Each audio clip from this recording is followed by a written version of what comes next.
الحمد لله وكفى وسلام على عباده الذين اصطفى أما بعد أعوذ بالله من الشيطان الرجيم بسم الله الرحمن الرحيم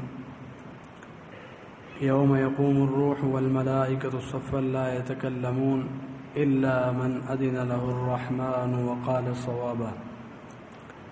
صدق الله مولانا العظيم درود شریف وایي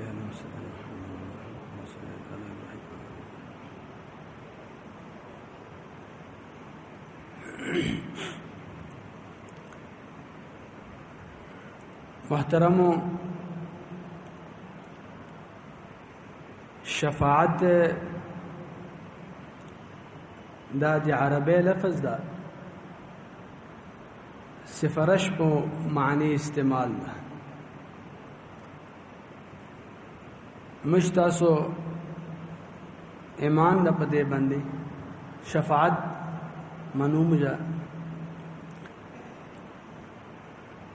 شفاعت بو څنګه طریقې سره نو د شفاعت متعلق څه ضروری تفصیل ده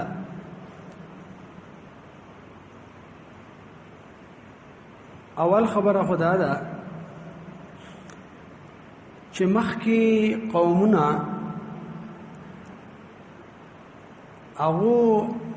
د شفاعت متعلق ډېر تجاوز کړو لکه مشرکین شو يهود شو نصارا شو د دو خیال داو چې د کوم شفاعتي اغابو چې کوم کس سفارش کوي شفاعت کوي په قیامت کې هغه ته مکمل اختیار ده نو دا یو عقیده ویوا چې د چا متعلق بو هغه دا عقیده وا چې دا بو د ما په قیامت کې شفاعت کوي سفارش کوي نو دی هغه به د خیالو چې هغه ته بو اختیارات ملاوي د دې عقیده نقصانو دی هغه په ژوندۍ کې یو خداو چې هغه د قیامت کې د الله تعالی جل جلاله مخته ودردل او د الله تعالی جل جلاله مخته د خپل ژوندۍ حساب کتاب ورکول د دینه بالکل بے فکر شو هغه دا فرض کا چې د فلانکا کس دا یا د فلانکا شخصیت یا چې چا سره چې د دوه کوم مزعومه شرکاو چې دوه ګمانو چې دا به ما بیا شفاعت هم کوي او هغه به الله سره شریکول هم نو د دوه خیال داوي چې ردا به ما په قیامت کې خلاصي نو د هغه نقصان بداو چې دوه دنیا کې هر جرم کول هر ګناه هر جرم هر زیاته په دې اعتماد باندې چې د ما سفرش ولا کس شته غټ غټ جرایم د دې دی واجب به کول لکه څنګه د دې چې په کومو ملکونو کې د غلط سفارش رواجی نه پاغي کې خلق د کوایف او د ضبطو او د اهلیت د دو خبرو هیڅ خیال نه کوي بس هر سړی کامیاب ده چې دغه مخ کې سفارش کوون کښتا نو دغه د قیامت متعلق د سفارش دا خیال نو دغه دا اثر وته چې بالکل لکه یو بغي سړی دی الله تعالی د حکم نه او دغه دی وایي بس دا بهانه و چې را د ما سفارش کوون کا موجود ده دویم دا چې بجای دی چې سړی دی الله تعالی جل جلاله بندگی وکي هغه ته سر به سجود شي دی الله تعالی جل جلاله پرستش کوي هغه وو چې د کوم الله سره به شریک ګرځولو یا به د چا متعلق دا خیال وو چې دا به د ما سفارش کوي هغه به عبادت او پرستش کول ځکه چې هغه نه امیدوار وو د شفاعت چې دا به د ما شفاعت کوي نو د شفاعت په باره کې مخکې قومونه د گمراهۍ شکار شوي نو دې د واجب نه په اسلام کې هم د شفاعت چې کوم تصور ده هغه درست تصور هغه زده کول پکار دي چې هغه به څنګه شفاعت دي قرآن مجید نه چې څومره معلومیږي د شفاعت باره کې چې کوم اصول قران مجید بیانوي هغه درې اصول بیانوي. یو خدا ذکر کوي چې شفاعت دا به هغه کس کوي چې هغه ته الله تعالی جل جلاله اذن وکي، اجازت وکي.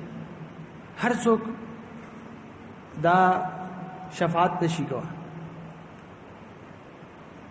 اللہ تعالیٰ جل جلالہ فرمائی من ذا الذی یشفع عنده الا باذنه. داسې څوک ده چې هغه د الله تعالی جل جلاله په حضور کې او دغه مخته هغه سفارش کوي او شفاعت کوي مگر دغه په حکم به کوي. لا يتكلمون الا من اذن له الرحمن. جبرائیل امین به لاړوي، فرشتي به لاړوي صفونو کې، ولا يتكلمون د چا دا جرأت نه کوي چې هغه الله تعالی په مخ کې خبرې وکړي الا من اذن له الرحمن، چې چاته الله تعالی جل جلاله حکم وکړي. نو یو اصول دادي چې چاته الله تعالی اذن وکړي، چاته الله تعالی اجازت وکړي، هغه به شفاعت کوي. یو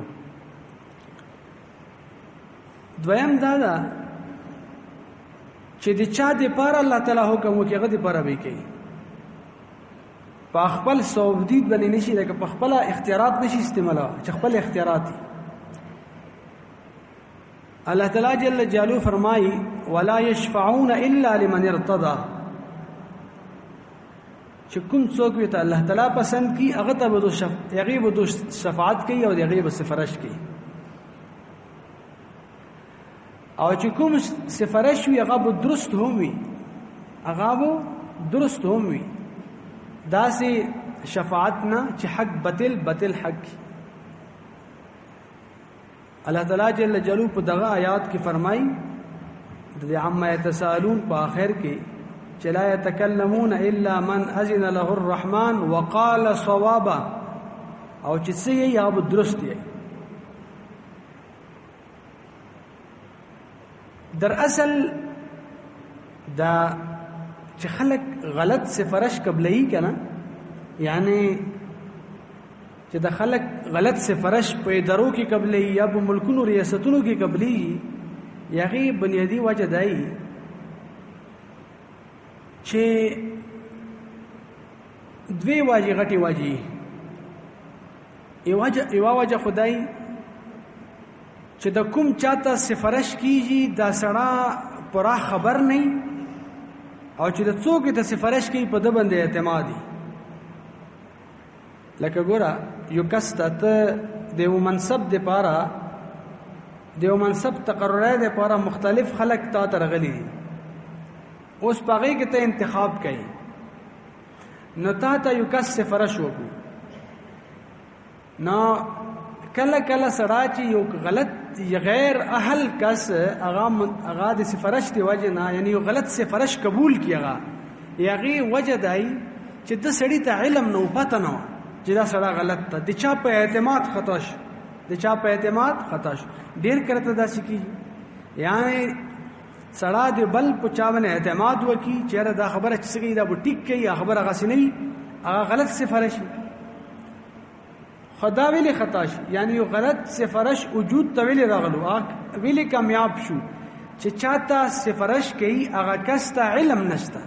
هغه ته څه نشته، علم نشته. نو الله تعالی جل جلاله پاک ته دې خبره نه، هغه ته خو د مخ تورسته هر شي پته ده. دې وجه نه چې تاسو د قرآن مجید کې وګورئ الله تعالی جل جلاله چې کوم ځای کې د شفاعت تذکرہ کوي، هغه کې خامخا په آیات کې مخ تورسته دې تذکرہ کوي چې یعلم ما بین ایدیهم وما خلفهم. چې کوم ځای کې تذکرہ د شفاعت کوي وسره خامخا مخ تورسته د آیات ذکر کوي چې یعلم ما بین ایدیهم وما خلفهم. الله تعالی ته د مخ تورسته زندگی هر شي پته ده. اوس چې غلط سفارش کې څنګه سفارش وکړي بیا نو دې واجنات الله تعالی په حضور کې څوک غلط سفارش نشي کولای. چا دویم دا چې غلط سفارش قبليږي د هغه بنیادی وجه دی چې د څوک قبلي د هغه سره احتیاج وبستای. ته به ښه خبرې چې د کوم سلام ماته سفارش کیږي دا اهل نه ده، خو ځکه یې قبلوي چې دغه کس که زه نه قبلوم نو دا خو بیا سبا ته زه محتاج به زه څه کوم، دا کس که زه نه قبلوم د سره خو ما دا مفاد تړلی دي به زه څه کوم. دنیوي مفاد او اغراض د وجه نه د هغې سفارش غلط دي، علم یې پوهېږي چې دا شی غلط ده خو بیا یې قبلوي. ویلې چې هغه سره احتیاج ده. الله تعالی جل جلاله صمد ذات ته کل کائنات هغه ته محتاج ده. هر شا چې کل کائنات کې څومره انسانان دي یا حیوانات دي جمادات دي نباتات دي هر څه دي دا په خپل وجود خپل بقا او په هر شي کې خپل رب ته الله ته محتاج دي. الله تعالی جل جلاله هیڅ چاته هیڅ رنګ ته نه محتاج. الله تعالی جل جلاله ته دی غلط سفارش قبلولو څه معنا لري، هغه ته څه احتیاج نو دې واجب نه د الله تعالی جل جلاله په حضور کې دغه په دربار کې د غلط سفارش قبلولو دا نه څوک جرأت کواشي نه دغه د قبلولو تصور شته.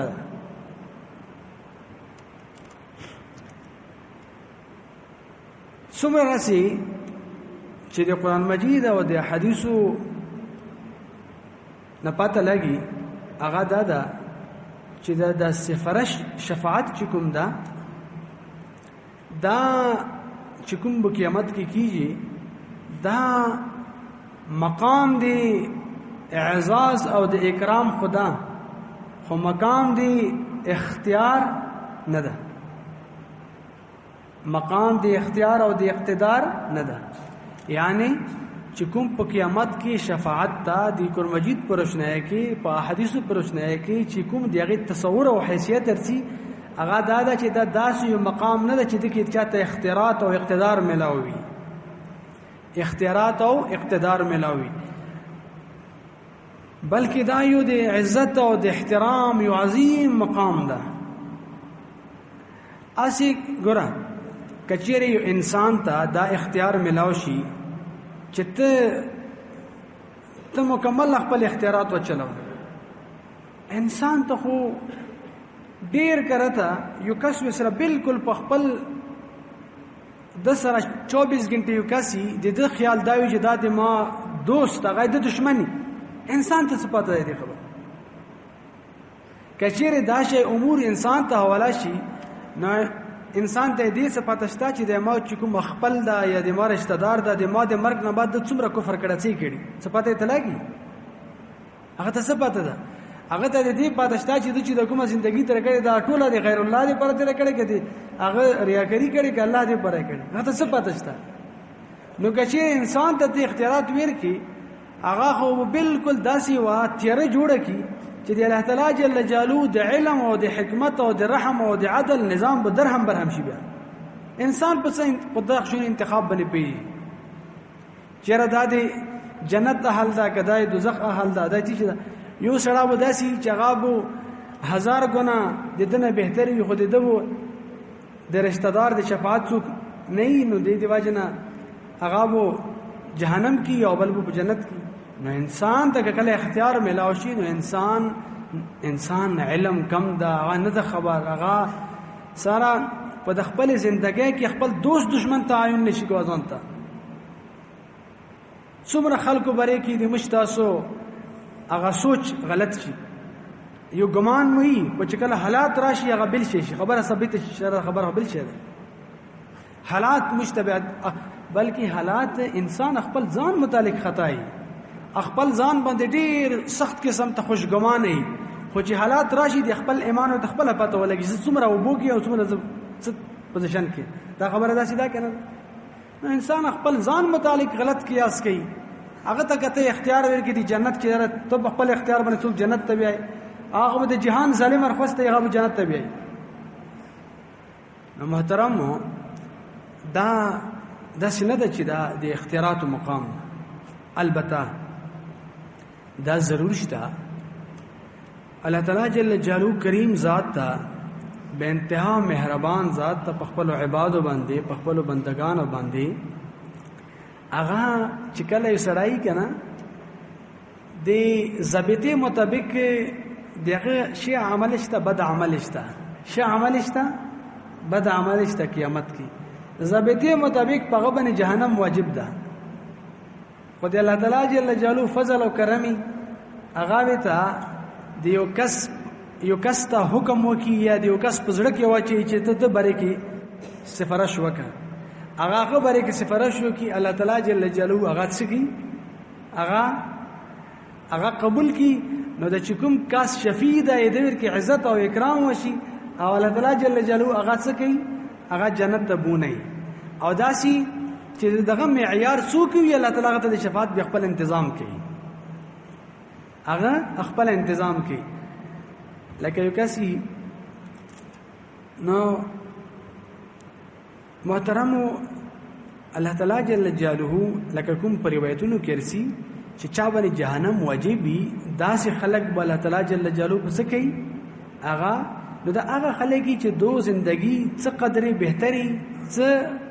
کمې کوته او غلطه ګناه ور کیوي هغه دی واجنه د ضبطي تقاضا خو دغای او الله تعالی جل جلاله خپل فضل کوي خپل کرم کوي کله د نبی کریم صلی الله علیه وسلم شفاعت ته بنا کی کله ته خپل یو رشتہ دار وي هغه حافظ وي هغه سره د قرباني وي د سره منډه ترړي او یا چې کوم دا یو بل کاسي داسي نو هغه ته الله تعالی جل بنا کی ګره چې کوم پلاری هغه خپل بچا یا حفظ ته استلې یتشتا او پر روایتونو کې چې دیغه د رشتہ دارو متعلق د شفاعت هغه ګره یو ډیر واضح مطلب ده هغه دا چې کله یو پلار هغه د خپل یو کس یو خپل بچا هغه حفظ ته یا علم ته دغه شین ته استلا واکس کوم د خپل د الله تعالی په کلام باندې عامل دا او عمل هم کوي نو دا خو دومره د دنیا کې ځان په تکلیف کو ځکه چې بچا خو سړي سره ډیره منډه وای او د خپل بچا د غیدې پر فارغ کو او د خپل ژوندۍ مشکلات په خپل ځان واخستو چې خیر دی دا د تفریح دا خپل دومره یو عظیم د خیر او نیک عمل د خپل ذریعہ د نجات ته خپل ذریعہ د نجات ته نو الله تعالی جل جلاله د دې هم لاج ستي د دې لاج ستي خو اختیار نه وین کوي چې کنه رشتہ دارو کې چې یو کس انتهایی بدمعاش د ظالم دا یو جبر سړی دا بس چې دا رشتہ دار دا اوس دا بدلوس نه بیاي دا سه معاملې نه هغه به مستحق د شفاعت الله تعالی جل جلاله شفاعت تنظیم کې خو هغه د رته ټول فضل هغه د تعالی جل جلاله فضل معاملای نو محترم ګورا تاسو به د علماء کرام نه اوریدلی چې شفاعت کبرا چې کوم دا چې کوم تاج دا به نبی کریم صلی الله علیه وسلم دا د په قسمت کې ده شفاعت کبرا مقام دا د نبی کریم صلی الله علیه وسلم دا چې کله نو خو تاسو شفاعت کبرا چې چاته یې هغه داسې شه نو هغه دغه ده چې هغه چې کوم په حدیثو کې وضاحت رغله چې الله تعالی جل جلاله د خپل بندگانو سره حساب کتاب شروع کولو د پاره نبی کریم صلی الله علیه وسلم د عرش سیر لاندې هغه عرش لاندې سجده کوي الله تعالی جل جلاله هغه ته چې ته د خپل سر پورته کا او تو سوال کو اجزی قبول کو شفاعت کو اجزی څخه قبول نو ګوره دیغه چې کوم صورت ترسي هغه یو د درخواست او د دعا رسي څه شرسي حالان کې دا شفاعت کبرا ده چې چاته نه حاصل صرف نبی کریم صلی الله علیه وسلم ته حاصل ده نه د شفاعت چې کوم دا مقام د اختیار او د اقتدار نه ده مقام د عزت او د اکرام ده ګوره عزت زګه ده کنه چې کله یو ریاست او یو حکومت یو غټ منصبي هغه کې ډیر زیات مراعاتي او ډیر لوی تنخیه او ډیر دنیوي لحاظ سره هغه یو ډیر غټ یو ډیر لوی هغه وی دا نعمت وی خو دغه کوایف پورا دي هر چا خو هغه کې ترتیب دا ده چې کوایف پورا سره سره هغه دی وکس قابل اعتماد کس سفرش هم ضروری ګڼي نو چې کوم داسې قابل اعتماد کسي دغه څومره عزت په معاشره کې چیرته د خبره بوزدل د سین بچلی جره وای دا ټیک ده بس دا انتخاب ټیک ده دا خو د جنت معاملہ ده دا خو د چا معاملہ ده جنت معاملہ ده چې دغه دیوی کوړې برابر یو غز برابر ځای د کل دنیا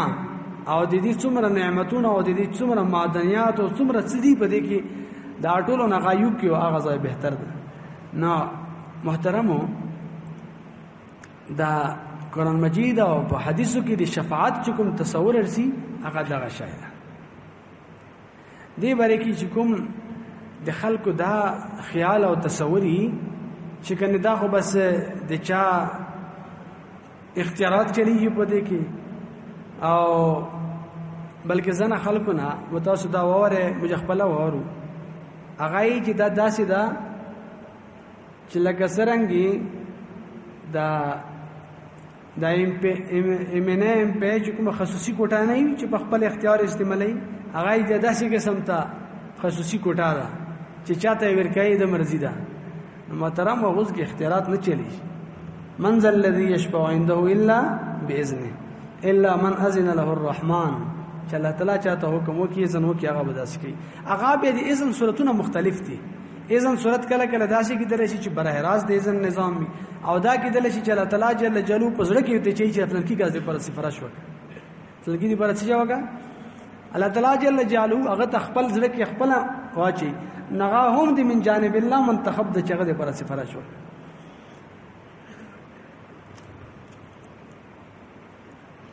او دا لکه څه کم مقام نه ده تند زاله غوا چې د چا په سفرش باندې یو کس هغه جهنم کې ده الله تعالی دې مشتا ټول حفاظت وکړي او یا د حشر په سختۍ کې ده او هغه دې په خوف دا چې را اوس فیصله به د جهنم کې او د جنت کې او هغه باندې فیصله د جهنم شوی یعنی د خپل اعمالو مطابق د خپل ضابطې مطابق په باندې جهنم واجب ده او د خپل ځان مستقل په خطرې کې چې د جهنم مستحق الله خو چونکی ښه اعمال شته د خیر اعمال شته بد اعمال شته الله تعالی جل جلاله د دې لپاره د شفیع تنظیم کوي او هغه یو کس چې څوک سفرش وکي کغه دغه دی واجب الله تعالی جل جلاله د څو وکي دا جهنم نه نجات ویر کی تاسو اندازه لګئ چې دا وسمره دیغه هغه پزړه کې قدردانی چې را د څومره ما سره احسان وکړو په دې موقع کې او څومره بده هغه سخت ریزه باندې د څومره یو غټ حیثیت په خلکو چې دا خپل خود جنتی ده چې د نور سفرش کوي د نور څه کوي سفرش کوي خو البته پس پردا چې کومه معاملات هغه دا چې دا اختیارات نه دي دا څه نه دي لکه ګوره په دنیا کې الله تعالی جل جلاله کله کله یو کس ته هغه ته یو نعمت ورکونه او هغه ته فیصله هم کړی چې دا نعمت زور کوم خو هغه څه کوي خپل یو نیک بنده تراشي هغه دعا وغړي الله تعالی جل جلاله هغه باندې څه وکي فیصله وکي نو دا دعا هم هغه ځکه الله تعالی ته وچو چې د ښکاسته وي شي هغه ته الله تعالی جل دعا نه وي دعا نه چې ویل الله تعالی سره د عزت هم خلک چې د دعا قبول شو دا دعا قبول شو الله تعالی جل جلاله رښتیا قبول کړي الله تعالی غي عزت کوي الله تعالی جل غي عزت کوي هغه چې کله دعا وکړي الله تعالی جل جلاله دغه ظاهري صورتونه برابر کړي نو دغه سره عزت وشي خدا خو د دنیا وړي کې نعمت یو وړي کې غونته نعمت دی دنیا خو ټوله مختصر ده د دې نعمتونو مختصر دي خو چې کله د جنت معاملې وي نو دا یو ډیر لوی مقامي ډیر لوی مقامي دې کې شک نشته چې کوم زنه په حدیثو کې راغلي چې د خپل خاندان خلکو به سفرش کوي دغه وجه دی چې ګوره هغه هم د الله تعالی جل جلاله په اختیار باندې هغه هم د الله تعالی په اذن باندې هغه هم د الله تعالی جل جلاله په پسند باندې هغه هم د الله تعالی جل جلاله پسند باندې هغه کې اختیار نه چاته ځکه چې کل اختیار تاسو تمامي چې اختیار کچېره بندگانو ته ملاوي شي نو بندگانو ته دغه مخته ورسته ژوندۍ او چې کله موجود د هغه ټیم کې دغه د ژوندۍ سندزانه لګي نو دې دی واجینا د سفرش چې کوم تصور دا هغه دغه ده چې دا لکه یو قبول دعا یو درسته گوي او د الله تعالی نه یو درخواست د دې حیثیت ته مقام د اختیار او د اقتدار نه ده او د الله تعالی جل جلاله مهرباني ډیره زیاته ده ځکه چې سړی ده هغه الله تعالی جل جلاله هغه خپل اعمال دیو جن خو په ځان جهنم مستحق ګرځولا الله تعالی جل جلاله فضل او په مهرباني سره هغه عفو درگذر وکي هغه د چا تنظیم وکي د شفیع تنظیم وکي ازکه موږ سوال کوو چې د نبی کریم صلی الله علیه وسلم شفاعت مناسب کی دغه شفاعت مناسب کی ځکه چې خپل اعمال خو د دې لایق نه وي چې جنت ته لاړ شي خو موږ د نبی کریم صلی الله علیه وسلم د شفاعت تنظیم وکي الله تعالی جل جلاله موږ د نبی کریم شفاعت